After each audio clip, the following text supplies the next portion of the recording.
How does a $1 liquid made from 2 ingredients at the auto parts store outperform every gun oil on the shelf at your local pro shop? Because the 2 compounds in that liquid automatic transmission, fluid and kerosene, contain the same anti-wear chemistry, the same detergent packages, and the same corrosion inhibitors that commercial gun oils charge you $12 to $18 a bottle for. Except the auto parts store version costs roughly a penny per application, and the commercial version costs roughly 80 cents. The math is not close. The chemistry is not different. The only thing that changed is the label. A gunsmith in northern Michigan's Upper Peninsula showed me this 8 years ago. He had been using the same mixture on client rifles for over 30 years. Bolt actions, semi-autos, shotguns, muzzle loaders. He kept a mason jar of it on his workbench with a handwritten label that said EDS CLP.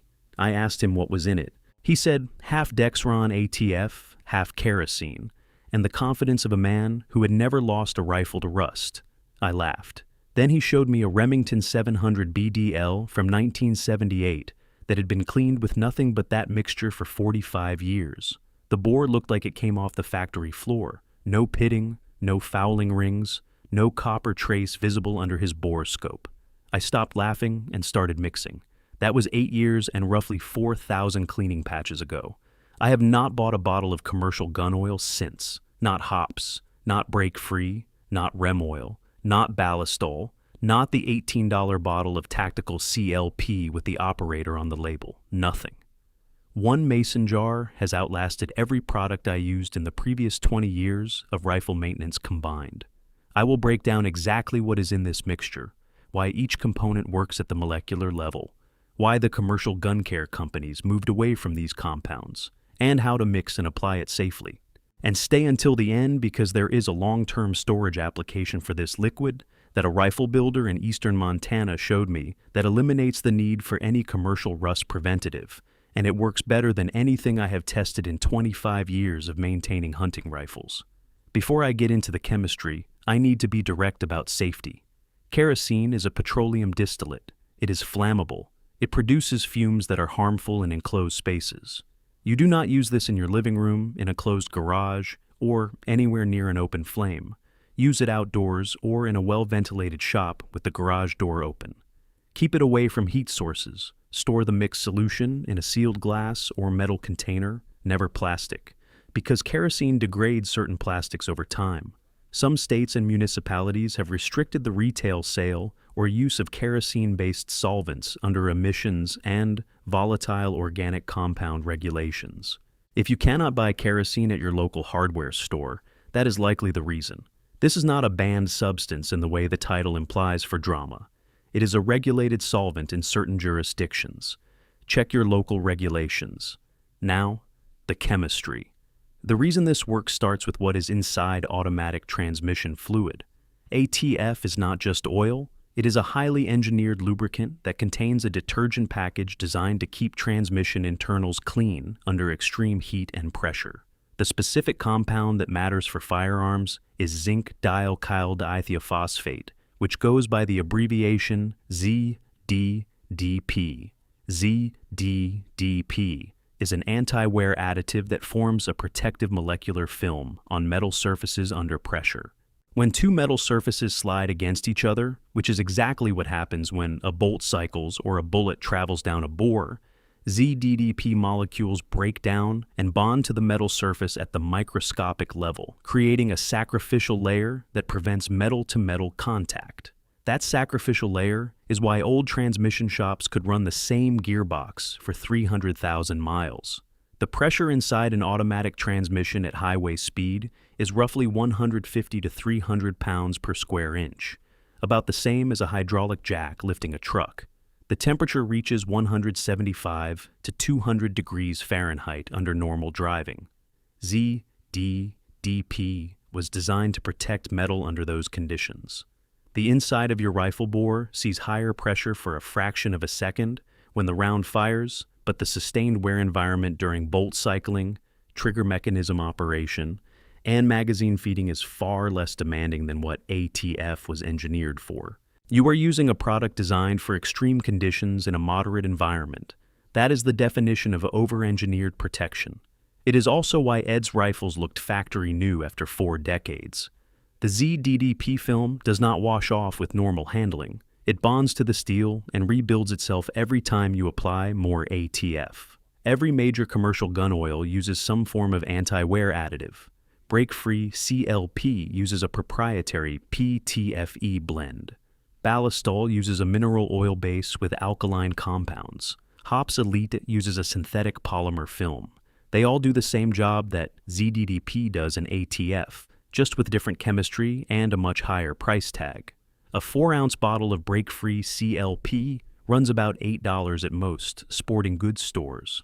A quart of Dexron 3 ATF at AutoZone costs about $5 and contains enough liquid for roughly 200 applications. That is about 2.5 cents per cleaning versus roughly 80 cents per cleaning with break-free. Over a 20-year hunting career, where you clean your rifle maybe 30 times a season between range sessions, sight-in, and post-hunt maintenance, that is roughly 600 cleanings. At 80 cents each with commercial CLP, you spend $480. At 2.5 cents each with ATF kerosene, you spend $15. Think about that for a second. $465 in difference, on the same chemistry with different packaging. Quick pause here. Everything I just walked through, and 100 more tricks like it, is sitting inside the Buck Hunter's Bible. 280 pages of the stuff that actually puts deer on the ground. And right now, if you grab it, I am throwing in the 30-day opening day roadmap completely free. That is a 60-page day-by-day preseason plan that walks you from the first scout to opening morning, so you start this season ahead of every other hunter in the woods. Link in the description, QR code on screen. This is the season you stop guessing. The kerosene half of the mixture is what makes this a true CLP, which stands for cleaner, lubricant, and protectant, instead of just a lubricant. Kerosene is a light petroleum solvent that dissolves carbon fouling, burned powder residue, and light surface rust on contact. If you have ever tried to scrub carbon rings out of a rifle bore with patches and hops number 9, you know that it takes 15 to 20 passes before the patch comes out anything close to clean. With kerosene in the mix, the carbon dissolves instead of being mechanically scrubbed. I tested this side by side on a Savage 110 in .308 after a 60-round range session. 20 patches with hops number 9 before the patch came out without visible fouling. 7 patches with the ATF kerosene mix before the patch was clean. Same bore, same fouling load, same patch material. The kerosene cut through the carbon roughly 3 times faster. I will be honest, I do not know the exact mechanism at the molecular level. My best understanding is that kerosene's non-polar hydrocarbon chains bond to the non-polar carbon deposits and lift them off the steel surface the way dish soap lifts grease off a pan. A chemist would probably say that more precisely, but the practical result is that the bore comes clean faster with less effort and fewer patches. The combination of ATF and kerosene does 3 things simultaneously. The kerosene dissolves the fouling. The ATF detergents suspend the dissolved particles so they wipe away on the patch instead of redepositing further down the bore. And the ZDDP in the ATF leaves a protective anti-wear film on the bare steel after the fouling is removed. 1 product, 3 functions. For a penny. You have probably noticed this without being able to name it. You clean your rifle with a commercial solvent, then oil it with a separate lubricant. Then apply a 3rd product for rust protection before storage. 3 bottles, 3 steps, 3 price tags. The ATF kerosene mix does all 3 in one pass because it was engineered for an environment, the inside of an automatic transmission, where cleaning, lubricating, and protecting all have to happen simultaneously at 300 degrees under thousands of pounds of hydraulic pressure. Your rifle bore is a vacation compared to what ATF was designed to survive. The mixing ratio is simple, equal parts by volume, half Dexron 3 or Dexron 6. Automatic transmission fluid, half standard kerosene from the hardware store, which runs about $6 per gallon. Pour both into a glass mason jar, seal the lid, shake it for 30 seconds, and it is ready. The mixture will be a reddish amber color from the ATF dye. It does not separate. It does not expire. I have tested batches after 6 months, 12 months, 2 years, and 3 years of sitting on the shelf. The cleaning performance is identical. The viscosity does not change. The color stays the same, reddish amber. If anything, the longer the mixture sits, the more thoroughly the ATF detergents integrate with the kerosene solvent. A chemist I spoke with at a gun show in Harrisonburg, Virginia, said that the two liquids are fully miscible, meaning they blend at the molecular level and do not require emulsifiers to stay mixed. That is why it never separates. It is not a suspension. It is a true solution. I have a jar that has been sitting on my workbench for 3 years, and it performs identically to a fresh batch. 1 quart of each makes a half gallon of CLP for roughly $8 total. That half gallon will last the average hunter 5 to 8 years of regular cleaning. My Weatherby Vanguard in .2 7.0 has been cleaned with nothing but this mixture since 2019. The bore shows 0 pitting under a bore light, no copper fouling buildup, despite shooting standard cup and core bullets that deposit copper on every pass. And the bolt cycle's smoother now than it did when the rifle was new. The ATF detergent slowly removed microscopic machining marks from the bolt raceway over hundreds of cycles, which is something commercial gun oils do not do because they lack the detergent concentration. I noticed the bolt on the Weatherby getting smoother around the 500th cycle after switching to the mix. By the 1000th cycle, which was roughly 2 years of her regular hunting and range use, the bolt felt like it was riding on glass. I mentioned this to Ed during a phone call, and he just laughed and said, "Wait until year 5. He was right. Year 5 was a different rifle, same metal, same parts. But the action felt like a rifle that cost twice what I paid for it. I ran the same test on a coastal North Carolina deer hunter's Browning X bolt that had been cleaned with rem oil for 6 years. Switched him to the ATF kerosene mix, and after 1 cleaning session, 2 things happened. First, the patches pulled out a blackish residue that the rem oil had never touched, old carbon deposits that had built up in the bore throat over hundreds of rounds. Second, after 3 months of cleaning with the mix, he told me the groups at 100 yards tightened by roughly half a minute of angle. I am not claiming the mixture makes rifles more accurate. What I am claiming is that a cleaner bore shoots more consistently, and the ATF kerosene mix gets the bore cleaner than what he was using before. That is not magic. That is carbon removal. A fouled bore throws shots because the carbon deposits are not uniform.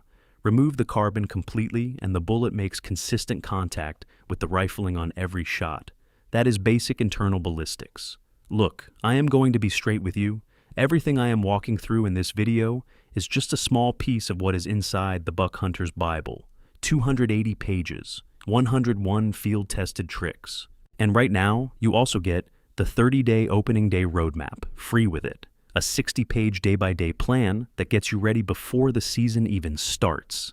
I do not know how long that bonus stays in the deal, but if you have been watching these videos and thinking this could be my season, that is the move.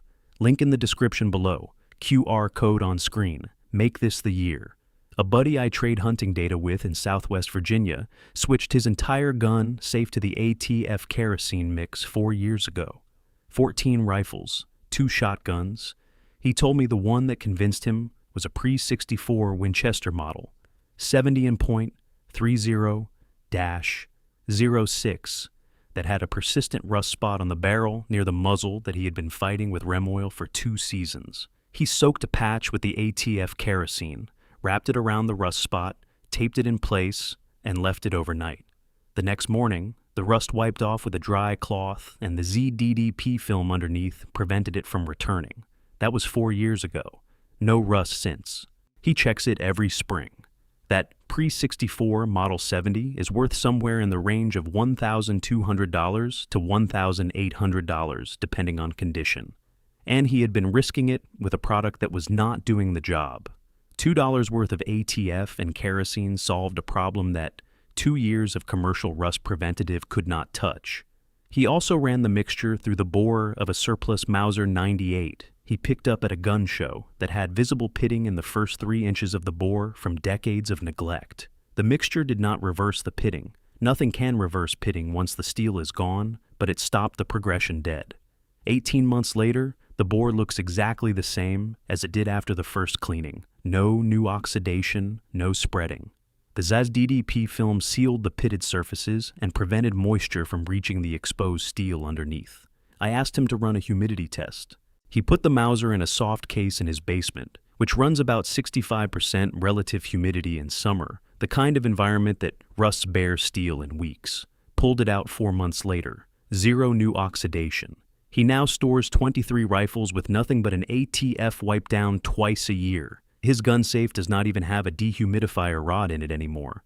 For context, a goldenrod safe dehumidifier costs about $30 and uses electricity continuously. The ATF wipe costs about 3 cents per rifle per application. His words, "I threw away 6 bottles of stuff that didn't do what 1 jar of transmission fluid did overnight."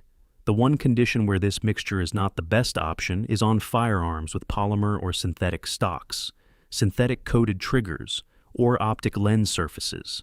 Kerosene can degrade certain polymers and strip lens coatings. Keep the mixture on metal parts only. For the stock and external polymer surfaces, a dry cloth is fine. For optics, use proper lens cleaner. If you get the mixture on a synthetic stock accidentally, wipe it off immediately with a dry cloth and it will not cause damage. Prolonged contact is the issue, not brief exposure. I made this mistake on a Savage 110 with a synthetic stock in my first year of using the mix. I was sloppy with the application and let the mixture sit on the stock near the action for a few hours. It left a discolored patch that never fully went away. Lesson learned, metal only. Also, this mix does not belong on firearms with nickel boron or Cerakote finishes. Those coatings are engineered surfaces and kerosene can compromise the bond layer. Chrome-lined bores are fine. Stainless barrels are fine. Blued steel is where this mixture does its best work, because the ZDDP film bonds aggressively to blued steel surfaces. The storage application I promised is something I learned from a rifle builder in eastern Montana who finishes 30 to 40 custom builds a year. Before he ships a completed rifle, he runs 3 soaking wet patches of pure ATF, not the kerosene mix, just straight Dexron, through the bore and leaves a visible film on all external metal surfaces. He told me the ATF film is the most effective long-term rust preventative he has tested, because the ZDDP continues to bond and rebuild its protective layer even in storage. His rifles ship to clients in humid coastal states like the Carolinas and Florida, and he has never had a rust claim in 11 years. I adopted this for my own rifles at the end of every season.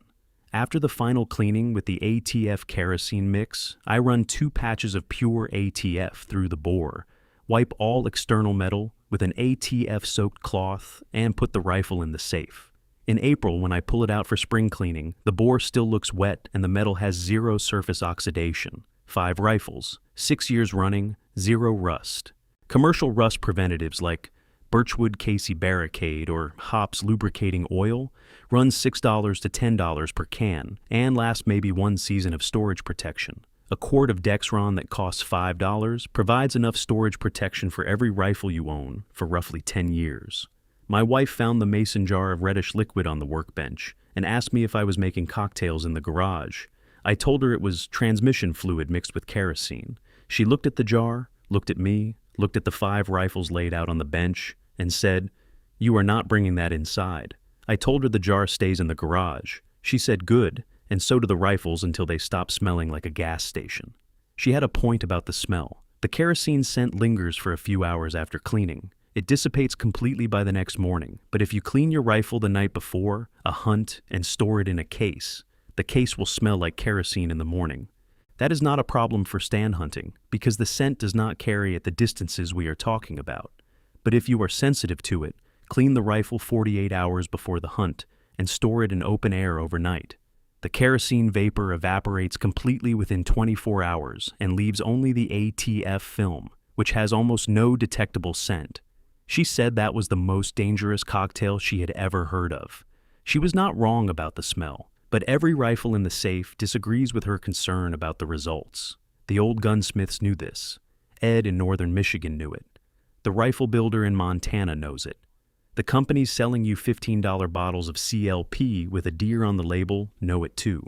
They just figured out that a camo-printed bottle with a 4-ounce pour outsells a mason jar with a handwritten label, even when the mason jar works better. That is not conspiracy. That is marketing. And I want to be fair here. The commercial products work. Hops number 9 has been cleaning rifles since 1903. Break Free CLP has a military contract for a reason. Ballistol is a solid all-around product. I am not telling you those products are bad. I am telling you they are expensive for what they deliver compared to a mixture that uses the same fundamental chemistry at a fraction of the cost. If you prefer the convenience of a spray can and the smell of hoppas on a Saturday morning, nobody is stopping you. I cleaned rifles with hoppas for 20 years, and my guns were fine. They just were not as clean as they are now, and they cost me a lot more to maintain. The ATF kerosene mix is not about ideology. It is about chemistry and math. The chemistry is equal. The math is not close. And now you know the formula. 1 jar, 2 ingredients, every rifle you own, clean, lubricated, and protected. For less than the cost of the gas station coffee, you should not be drinking on the way to the stand. Mix it this weekend. Clean 1 rifle. Run a bore light afterward. And when the bore looks better than it has in years after 7 patches instead of 20, you will understand why Ed never bought a bottle of gun oil in his life. I called Ed last fall to tell him I was going to make a video about his mixture. He was quiet for a second and then said, "Just make sure they use Dexron 3, not the cheap stuff. The detergent package in Dexron 3 and Dexron 6 is more concentrated than the budget ATF brands, and the ZDDP content is higher." He said the difference matters over 10 years. Coming from a man who has been mixing this for 30 years and has the bores to prove it, I am going to take his word for it. Dexron 3 or Dexron 6. Do not cheap out on the ATF. The kerosene can be any hardware store brand. 1 jar, 2 ingredients, a penny per application, and every rifle you own maintained at a level that most commercial products cannot match at 40 times the price. That is the formula Ed has been guarding for 3 decades. Now it is yours.